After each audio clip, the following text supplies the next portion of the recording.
Then we start putting on the first shingle that goes on your home. It's called a starter strip. What you used to be able to do was take one of your field shingles, these are the shingles that you see on your home, flip it over because it's got that tar line on it, and use that as a starter strip. However, you've just hit another way to void your manufacturer warranty. So we use a starter strip to basically let that first run of shingles have something solid to seal to, and then we start installing the field shingles. Those field shingles are going to cover your roof all the way up to the hips and ridges.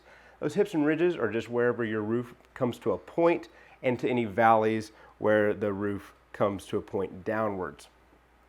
Once those have all been installed, over that ridge, we use a true hip and ridge shingle. What some contractors will do is they will take what's called a 3-tab shingle. That's one of those builder's grade level shingles, and they will cut it into thirds and bend it over the ridge. But if you think about it, if you take something that's made to lay flat and you bend it, it's going to crack over time. It's going to fault, and that's just going to allow water and area to get into your roof. Using that true hip and ridge shingle, it is made to bend over that ridge and go down and seal in, be the last layer of defense on your roof.